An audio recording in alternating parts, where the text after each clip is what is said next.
இன்னைக்கு காலில் ஆறாத புண், இருதய மாரடைப்பு, பக்கவாதம், கண் பார்வை குறைபாடு, இதுக்கு முக்கியமான காரணமே சுகர், ப்ரெஷர், கொலஸ்ட்ரால். அது உங்களுக்கே தெரியும்னு நினைக்கிறேன். இப்படி ஒரு ஒல்லியாக இருக்கிற ஒரு ஆள்கிட்ட கேட்டேன், சார் நீங்கள் ரொம்ப ஒல்லியாக தானே இருக்கிறீங்க, அப்படி இருந்த பிறகு உங்களுக்கு ஏன் சுகரு, ப்ரெஷரு, கொலஸ்ட்ரால் வந்துச்சுன்னு கேட்டேன். கேள்விக்கு பதில் என்ன தெரியுமா? தெரியாது. இன்னைக்கு இதுதான் பெரிய பிரச்சனையே. யாருக்கு என்ன நோய்க்கு என்ன எதுன்னு வந்துச்சுன்னே தெரியாது.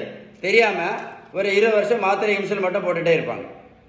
உங்களுக்கு தெரியுமான்னு கேட்டால் உங்களுக்கும் தெரியாது. தெரியுமா உங்களுக்கு ஏன் சுகர், ப்ரெஷர், கொலஸ்ட்ரால்னு கேட்டால் உங்களுக்கும் தெரியாது. அதான் பிரச்சனை. இன்னைக்கு நம்ம 3 நேரமும் வீட்டில் சாப்பிட்ருந்தாலும் அந்த உணவில் உள்ள விகிதம், protein, fat, vitamins, minerals, carbohydrates, இந்த விகிதம் சரியாக இல்லாதனால தான் சுகர், ப்ரெஷர், கொலஸ்ட்ரால் வருது. அப்போது நம்ம இந்த விகிதத்துக்கு முக்கியத்துவம் கொடுக்கணுமா இல்லை மாத்திரைக்கும் இன்சுலினுக்கும் முக்கியத்துவம் கொடுக்கணுமா நீங்கள் தான் முடிவு பண்ணணும். உங்களுக்கு விகிதம் சரியான உணவு முறை பற்றி ஏதாவது சந்தேகம் இருந்தால் என்னுடைய வாட்ஸ்அப் நம்பர் 9442207418. இந்த நம்பரை சேவ் பண்ணுங்கள். வாட்ஸ்அப்பில் ஹாய்னு மெசேஜ் அனுப்புங்க. நான் உங்களுக்கு கண்டிப்பாக பதில் அனுப்புவேன். Stay tune with doctor Sheeban.